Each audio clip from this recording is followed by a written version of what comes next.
Hello मेरे प्यारे बच्चों, कैसे हो आप लोग। मैं हूं आपका बड़ा भाई मनीष और मैं आप सभी का Eklavya minds unit of Eklavya academy पे बहुत बहुत स्वागत करता हूं। तो आज हम लोग लेकर के आ चुके हैं हेरिडिटी का पार्ट 4, जिसमें कि हमेशा की तरह आज भी हम लोग 10 एमसीक्यूज कवर करेंगे इन वेल डिटेल। तो चलिए विदाउट वेस्टिंग योर टाइम हम लोग मूव करते हैं आज के अपने पहले क्वेश्चन पे। मेरे प्यारे बच्चों, आज का जो पहला सवाल है ये कह रहा है कि the maleness of a child is determined by, मीन्स कि अगर कोई चाइल्ड मेल है तो वो क्यों मेल है, किन किन फैक्टर्स पे वो डिपेंड करता है। मैं इस सवाल को आपको दो तरीके से समझाने की कोशिश कर रहा हूँ। यहाँ देखो बेटा, एक तो मैंने आपके लिए एक सेक्स डिटर्मिनेशन का यहाँ पे चार्ट बना रखा है। देखो बेटा, मान लो कि एक फादर है और मदर है। फादर की जो क्रोमोसोमल कॉम्पोजिशन है जाहिर है कि वो 44 प्लस एक्स एक्स होगी, मतलब कि 44 क्रोमोसोम प्लस एक्स वाई, ये ऑटोसोम्स हैं और ये सेक्स क्रोमोसोम है। मदर की बात करें तो मदर में 44 क्रोमोसोम्स होंगे और प्लस एक्स एक्स होंगी, ये भी सेक्स क्रोमोसोम है एक्स एक्स। बेटा फादर जो है यहाँ से वो जब गैमिट्स बनेंगे, स्पर्म बनेंगे, तो 44 के 22 आ जाएंगे और एक्स वाई में से या तो एक्स आ जाएगा या तो वाई आ जाएगा। मीन्स दो तरह के स्पर्म्स बनेंगे, या तो 22 प्लस एक्स या 22 प्लस वाई। और मदर में बेटा भाई हमेशा की तरह यहाँ पे सिर्फ एक ही तरह का एक बनेगा, या तो 22 प्लस एक्स ही बनेगा और कुछ पॉसिबल तो है नहीं। बेटा ज़रा यहाँ ध्यान से देखो, अगर ये जो स्पर्म है 22 प्लस एक्स, अगर 22 प्लस एक्स वाले एग से मिलेगा तो ये बनेगा 44 प्लस एक्स एक्स, जो कि आगे चल के एक फीमेल चाइल्ड में डेवलप करने वाली है। लेकिन अगर 22 प्लस वाई मिल गया इस एग से तो ये बनेगा 44 प्लस एक्स वाई, और यही तो आगे चल के मेल बनेगा। दैट मीन्स व्हाट, आप ज़रा सोच के देखो कि अगर फादर से वाई नहीं आया होता तो क्या ये मेल में डेवलप करता? बिल्कुल नहीं। इसका मतलब कि जो वाई क्रोमोसोम है मेरे प्यारे बच्चों, जो कि फादर से एक बच्चे को मिलेगा, वही उसके मेल चाइल्ड होने के लिए रिस्पॉन्सिबल है। ये बात तो हमें समझ में आ गई। अब देखो ज़रा, इसी बात को मैं आपको एक दूसरे तरीके से समझाने की कोशिश कर रहा हूँ। यहाँ देखो, ये बात तो हमें समझ आ गई कि एक मेल के पास जो क्रोमोसोमल कॉम्पोजिशन है वो है 44 प्लस एक्स वाई। लेकिन एक सवाल और है यार, सवाल ये है कि सर ये बताओ कि जो वाई क्रोमोसोम है, इस वाई क्रोमोसोम में ऐसा भी क्या है, इतनी भी क्या खास बात है इस वाई क्रोमोसोम में कि ये एक मेल चाइल्ड को डेवलप करने में हेल्प कर रहा है? बेटा ऐसा है कि इस क्रोमोसोम में एक जीन होता है, that is SRY gene, sex determining region of Y chromosome. और यही बेटा SRY जीन है जो कि आगे चल के एक चाइल्ड को मेल चाइल्ड में डेवलप कराएगा। सपोज कि किसी ऑर्गेनिज्म में या किसी मेल में वाई क्रोमोसोम है ही नहीं, सपोज करो, तो वाई क्रोमोसोम नहीं है तो SRY जीन नहीं होगा, और अगर SRY जीन नहीं होगा तो फिर मेल चाइल्ड में डेवलप नहीं होगा, तो बाय डिफॉल्ट वो फीमेल चाइल्ड में डेवलप हो जाएगी। तो हम बोलेंगे कि एक जाइगोट में वाई क्रोमोसोम का होना ही एक चाइल्ड को मेल बनाता है। ठीक है बेटा, चलिए moving towards our today's next question. मेरे प्यारे बच्चों, आज का सवाल है ये सेकंड। ये कह रहा है कि sex cells, first of all sex cells का मतलब होता है गैमेट्स। गैमेट मीन्स, अब या तो आप मेल्स में स्पर्म की बात करो या फिर फीमेल्स में आप एग की बात करो। ये कह रहा है कि किस प्रोसेस से गैमेट्स बनते हैं। बेटा एक बात मैं आपको समझाऊं, वापस हम आते हैं इस पे।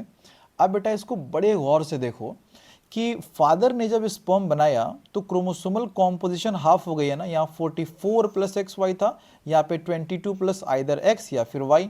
यहाँ भी देखो हाफ हो गया, 44 का 22, एक्स एक्स का एक्स। तो एक बात तो हमें समझ में आ गई बेटा कि अगर गैमेट बननी है तो जो क्रोमोसोमल कॉम्पोजिशन है उसको हाफ तो होना पड़ेगा। ठीक है भाई, तो एक बात हमें समझ में आ गई कि गैमेट बनना है तो क्रोमोसोमल कॉम्पोजिशन को हाफ होना पड़ेगा। और एक बहुत बहुत ज़रूरी बात बेटा, ज़रूरी बात यह है कि स्पर्म जो है या फिर एग भी है, ये हैं तो सेल्स ही।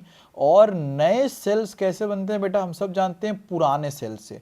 और नए सेल्स का पुराने सेल से बनना, इसी प्रोसेस को हम कहते हैं सेल डिवीजन। इसका मतलब ये है बेटा कि जो गैमेट बना है, बना तो है यार सेल डिवीजन से। तो अगर सेल डिवीजन से बना है तो किस टाइप से? मैंने आपका समय बचाने के लिए already types of cell division बना के रखा है। यहाँ देखो, सेल डिवीजन मेरे प्यारे बच्चों होते हैं दो तरीके के, या तो माइटोसिस या तो मियोसिस। अब जरा ध्यान से देखो, माइटोसिस में क्या हो रहा है कि अगर क्रोमोसोम्स पेयर में है ना तो डिवीजन के बाद भी पेयर में ही रहेंगे। 2n है तो 2n 2n, लेकिन हमको तो आधा होना है ना भाई, हमको तो आधा कराना है।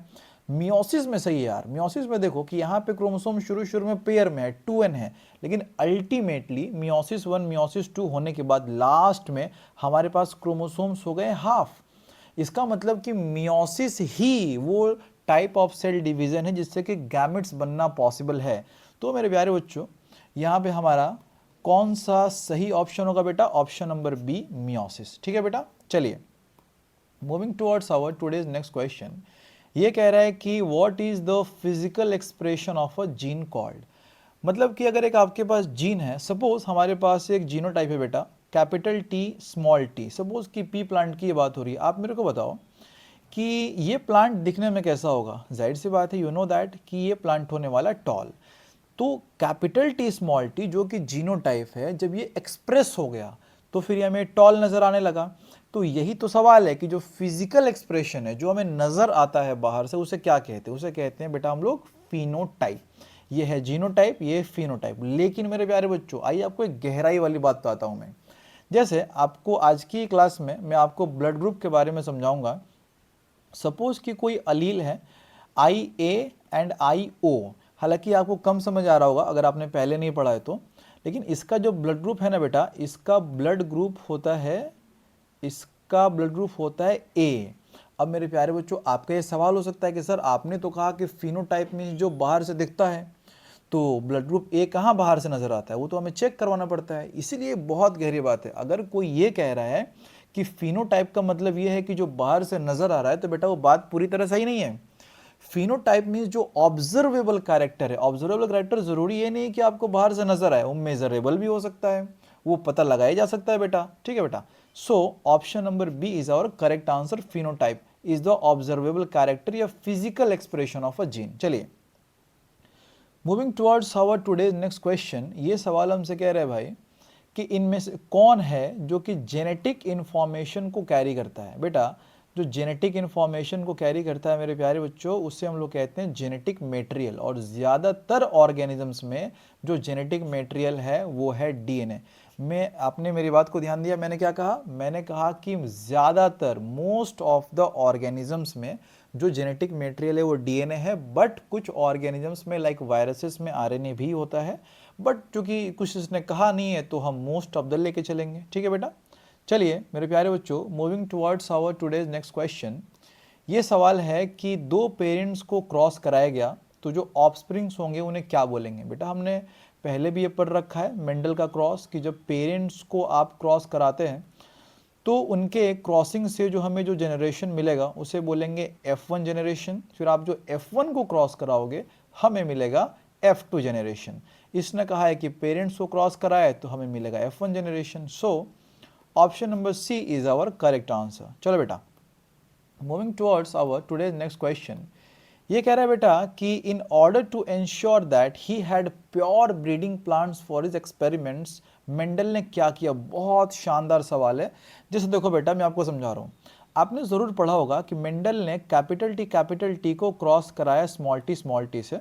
कैपिटल टी मीन्स टॉल और स्मॉल टी ये हो जाएगा ड्वार्फ। मैं अक्सर क्लास में बच्चों से पूछा करता हूँ कि बेटा आप एक बात बताओ, कैपिटल टी बाहर से थोड़ी नजर आ रहा है कि कैपिटल टी है। सपोज यार टॉल तो कैपिटल टी स्मॉल टी भी हो सकता है। अब मेंडल को कैसे मालूम कि वो कैपिटल टी ही था?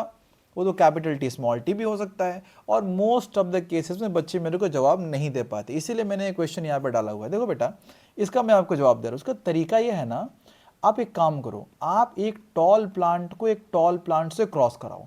आपको मान लो कुछ ऑफस्प्रिंग्स मिले, आप फिर से काम करो, उनमें से भी जो टॉल मिले उनको पकड़ो, फिर टॉल को क्रॉस करा दो, फिर कुछ मिलेंगे, आप उनको वापस कुछ टॉल को टॉल से क्रॉस करा दो। आप कुछ जनरेशंस तक ये काम लगातार करते रहो। लास्ट में आपको जो ऑर्गेनिजम्स मिलेंगे ना मेरे प्यारे बच्चों, वो ऑर्गेनिजम्स आपको homozygous means pure breeding tall मिलेंगे एट लास्ट। तो यहां पे मैंने क्या किया बेटा? मैंने किया है I have let each variety self fertilise for several generation. और यही काम मेंडल ने भी किया था। कई जनरेशन तक उसको आपस में आप लगातार क्रॉस कराते चले जाओ। So option number B is our correct answer. चलो बेटा, moving towards our next question. ये हमसे कह रहा है बाबू कि ह्यूमन ब्लड ग्रुपिंग के बारे में हमसे बात हो रही है कह रहा है कि चलो बेटा इस सवाल को पढ़ने से पहले ज़रा हम लोग ह्यूमन ब्लड ग्रुपिंग को एकदम शुरू से समझते हैं, बेसिक से एकदम, कि अगर कोई सवाल आए तो हम कैसे सॉल्व करेंगे। यहाँ देखो बेटा, यहाँ पे मैंने ब्लड ग्रुपिंग की जो जेनेटिक्स है उसको यहाँ समझाने की कोशिश करी है। सबसे पहली बात, हम इस बात को समझते हैं कि चाहे कोई भी कैरेक्टर हो हमारे बॉडी में, उसका अलील हमारे डीएनए में प्रेजेंट है। मेंडल की माने तो किसी भी कैरेक्टर के लिए हमारे बॉडी में दो फैक्टर्स हैं, मींस दो अलील्स हैं, लेकिन ये जो एबीओ ब्लड ग्रुपिंग हमारे बॉडी में होती है ये मेंडल की बात नहीं मानती। ये कहता कि मेंडल बेटा हम आपकी बात को नहीं मानेंगे। क्यों? क्योंकि ये कहता है कि भाई साहब हम ना 3 अलील से कंट्रोल होंगे। मतलब आप एक तरीके से कह लो कि ये मेंडल के लॉज का एक्सेप्शन है। आप हायर क्लासेस में, क्लास 12th में जेनेटिक्स में पढ़ेंगे आप। तो फिलहाल मैं आपको बता दूं कि जो एबीओ ब्लड ग्रुपिंग है बेटा, ये 3 अलील से कंट्रोल होती है। एक है IA, एक है IB एंड एक है IO। ठीक है बेटा। अब इनमें से मैं आपको एक बहुत ज़रूरी बात बताऊं कि इनमें से जो IA है और IB है दोनों ही डोमिनेंट है, दोनों ही। अच्छा, आप इसको को डोमिनेंस भी कह सकते हैं। They are showing codominance. तो IA and IB are showing codominance. अब जरा बात समझो कि सर आप एक बात बताओ, हमारे बॉडी में मान लो कि चलो ठीक है यार, ह्यूमन पॉपुलेशन में 3 एलील्स हो सकते हैं, बट एक बॉडी में तो 2 ही एलील्स होंगे ना। अच्छा, ऐसा क्यों भाई? मान लो यार कि हमारे बॉडी में जो क्रोमोसोम्स हैं, अब एक ही पेयर क्रोमोसोम्स होंगे एक जीन के लिए, तो मान लो कि यहाँ पे IA होगा, यहाँ पे IO होगा, कुछ भी एक सेट ऑफ क्रोमोसोम्स में तो 2 ही एलील्स होंगे। बात तो सही है यार। तो अलग अलग केसेस पॉसिबल है। मैं आपको अलग अलग केसेस बता रहा हूं कि क्या क्या जीनोटाइप पॉसिबल है, उसके लिए क्या क्या फिनोटाइप पॉसिबल है। एक तरफ मान लो कि अगर IA हुआ तो फिर क्या उसका फिनोटाइप होगा? भाई जाहिर सी बात है यार, ए कह रहा है कि भाई मेरा ब्लड ग्रुप ए होना चाहिए, ये भी कह रहा है कि मेरा ब्लड ग्रुप ए होना चाहिए, तो फिर ब्लड ग्रुप ए ही होगा। अच्छा, यहां पे जरा एक बात समझो, IA कहता है कि ब्लड ग्रुप ए होना चाहिए, IO कहता है कि नहीं भाई मेरा तो O होना चाहिए। तो ऐसे केस में किसकी बात मानेंगे? जो डोमिनेंट होगा। और अभी मैंने आपको बताया कि A डोमिनेंट होता है तो O की तो बात मानेंगे नहीं, तो यहाँ भी A हो जाएगा। फिर से देखो बेटा, अगर IB हुआ तो दोनों ही कह रहे हैं कि B होना चाहिए, तो ब्लड ग्रुप B हो जाएगा। यहाँ पे फिर से बहस हो गई, B कह रहा है कि B होगा, O कह रहा है कि O होगा, तो O को लात मार के हटा देंगे यार। यहाँ पे जो डोमिनेंट है वही राज करेगा, तो ब्लड ग्रुप B हो जाएगा। अच्छा, यहाँ फंस गए यार। अब ए कह रहा है कि मेरा ब्लड ग्रुप ए होना चाहिए, बी कह रहा है कि बी होना चाहिए, अब दोनों ही डोमिनेंट है। तो ऐसे केस में मैंने आपको भी बताया ना कि को डोमिनेंस शो होगा, दोनों की बात मानेंगे। मींस इस बार जो ब्लड ग्रुप होगा वो ए बी होगा। अच्छा, मान लो कि ये भी कह रहा है ओ होगा, ये भी कह रहा होगा, तो फिर क्या होगा? तो फिर ओ ही होगा। अब जो दोनों रेसेसिव हैं तो वही हो जाएगा।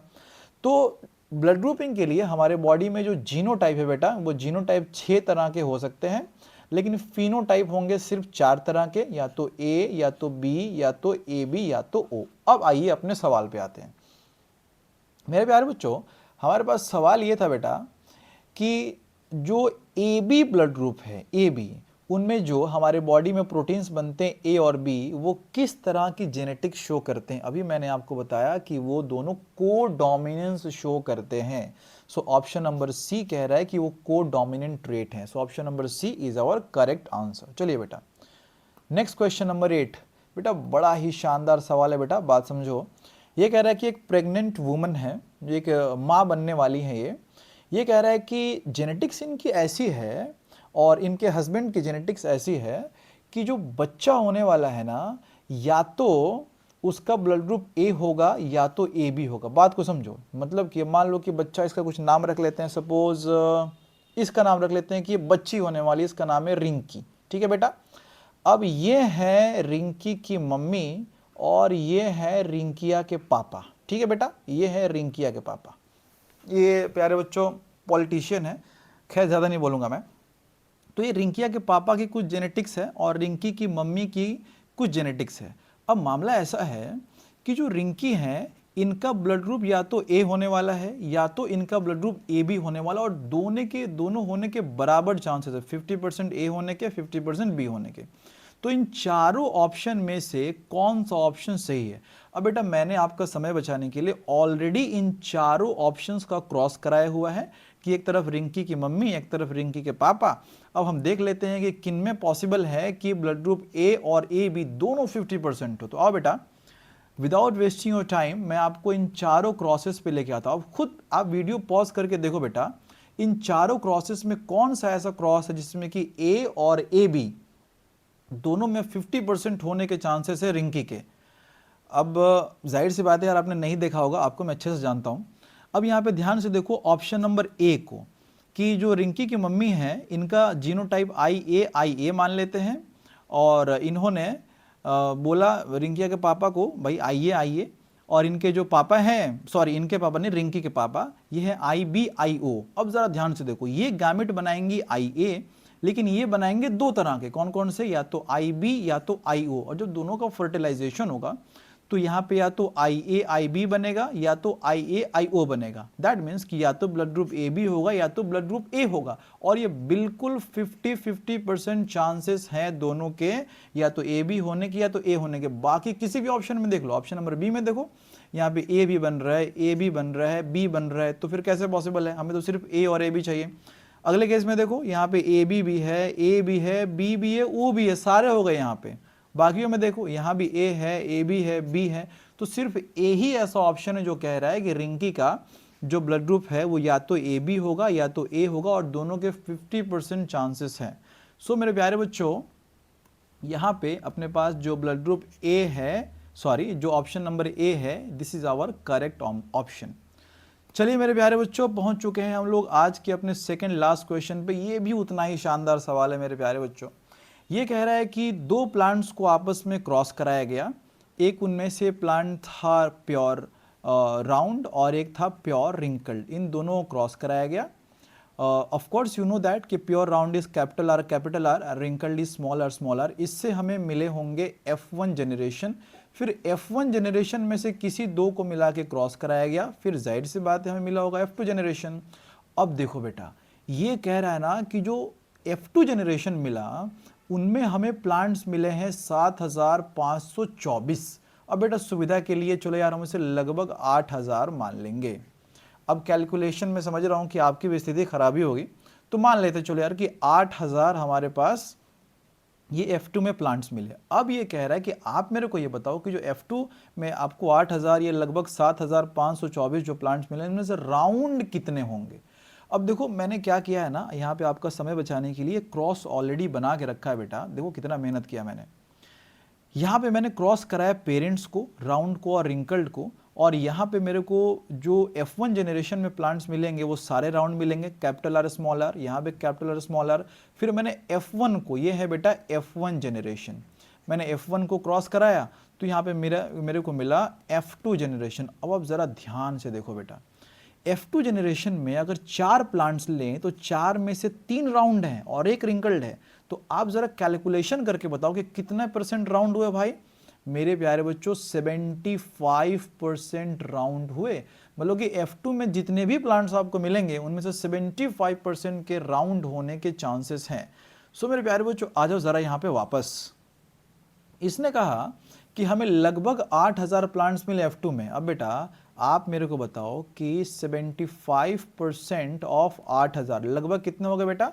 अगर आपकी कैलकुलेशन ठीक है प्यारे बच्चों, तो लगभग 6000 के आसपास आएगी। 6000 कौन सा ऑप्शन बेटा अप्रोक्सीमेटली 6000 है, यहाँ पे option number D 5643। Option number D is our correct answer. चलो बेटा moving towards our today's last question, question number 10। Video थोड़ा सा लंबा तो हो गया बट उम्मीद है आपको बहुत कुछ सीखने को मिल रहा होगा। मेरे प्यारे बच्चों क्वेश्चन नंबर 10 हमसे कह रहा है कि जीन्स के बारे में इनमें से कौन सा ऑप्शन सही है। अब जरा डायग्रामेटिकली समझने के लिए मैंने ऑलरेडी आपके लिए यहाँ पे डायग्राम लगा के रखा हुआ है, इससे समझने की कोशिश करते हैं कि जीन, डीएनए, क्रोमोसोम, बहुत कंफ्यूजन है इसमें बच्चों को लेकर के। अब आपको कंफ्यूजन दूर करता हूं मैं, ध्यान से सुनो। सपोज कि मेरे पास एक सेल है, सेल में न्यूक्लियस है, और जाहिर सी बात है आपने सुना होगा कि न्यूक्लियस के अंदर क्रोमोसोम्स होते हैं। अरे यार वही क्रोमोसोम्स जो मैंने कहा ना कि हमारे बॉडी में 46 होते हैं ना, 23 पेयर, वही क्रोमोसोम्स। उनमें से मैंने एक क्रोमोसोम को यहाँ पे जूम इन किया है ना, हमारे पास ये एक क्रोमोसोम है बेटा। इस क्रोमोसोम को अगर मान लो कि सपोज नहीं कि धागा बांधा हुआ है, सपोज कि धागे को खोल दूं मैं, तो एक लंबा सा डीएनए मॉलिक्यूल मेरे को मिलेगा। तो फिलहाल क्लास 10th के लेवल पे आप मान के चलो कि क्रोमोसोम को आप जब ओपन करोगे ना तो आपको लंबा सा डीएनए मॉलिक्यूल मिलेगा, और उस डीएनए मॉलिक्यूल पे मेरे प्यारे बच्चों बहुत सारे जीन्स होंगे। मान लो कि यहाँ से यहाँ तक एक जीन होगा, यहाँ भी देखो यहाँ से यहाँ तक मान लो एक जीन होगा, फिर यहाँ से यहाँ तक एक जीन होगा। मीन्स एक डीएनए मॉलिक्यूल पे कई सारे जीन्स होंगे। और सपोज कि मान लो कि ये जीन जो है वो आई कलर के लिए है, फिर कोई और जीन किसी और चीज़ के लिए होगा। दैट मीन्स व्हाट, कि एक सेल में क्रोमोसोम होगा, उस क्रोमोसोम को आप ओपन करोगे तो डीएनए मिलेगा, और एक डीएनए में आपको कई सारे जीन्स मिलेंगे। और मेरे प्यारे बच्चों, आपको एक और बात मैं बता दूं कि जो डीएनए होता है ना, यहाँ पे डीएनए मीन्स जीन, ये डीएनए क्या करता है कि डीएनए बनाता है एमआरएनए, और मेरे प्यारे बच्चों ये एमआरएनए बनाता है प्रोटीन, और यही तो हमारे बॉडी में अलग अलग एक्सप्रेशन को कंट्रोल करता है। ठीक है बेटा, चलिए अब जरा अपने ऑप्शंस पे आते हैं। ऑप्शंस क्या कह रहे हैं? पहला ऑप्शन कह रहा है कि जीन्स जो है वो स्पेसिफिक सीक्वेंसेस हैं नाइट्रोजन बेसिस के डीएनए मॉलिक्यूल पे। सही बात है, अभी हमने देखा भी कि डीएनए मॉलिक्यूल पे ये कोडिंग की तरह जो है ये प्रेजेंट है जीन, तो ऑप्शन नंबर 1 तो सही है। फिर कह रहा है कि gene does not code for protein, ये तो गलत है यार, अभी हमने देखा कि जीन प्रोटीन ही तो बनाता है। फिर कह रहा है कि in individuals of a given species a specific gene is located on a particular chromosome, मतलब कि एक क्रोमोसोम पे एक जीन प्रेजेंट होगा। भाई और भी हो सकते हैं, लेकिन कह रहा है कि क्रोमोसोम पे प्रेजेंट होगा। ये बात तो सही है यार, सो 3 नंबर भी सही है। 4 नंबर कहता है कि एक क्रोमोसोम पे एक ही जीन होगा। बिल्कुल नहीं यार, एक क्रोमोसोम पे तो हजारों जीन भी हो सकते हैं बेटा। और फैक्चुअली मैं आपको बताऊं तो हमारे बॉडी में क्रोमोसोम नंबर 1 पे सबसे ज्यादा नंबर ऑफ जीन्स है। तो कौन सा, तो ये गलत हो गया भाई, तो कौन सही है बेटा? Option number 1 and option number 3, मतलब कि 1 एंड 3 कौन सा है बेटा? यहाँ पे we have option number B as our correct answer. चलो बेटा, आज की वीडियो थोड़ी लंबी तो हो गई, बट उम्मीद है मैंने आपको बहुत कुछ सिखाया होगा। चलिए सो मिलते हैं नेक्स्ट पार्ट में और नए क्वेश्चंस के साथ। थैंक यू वेरी मच मेरे प्यारे बच्चों।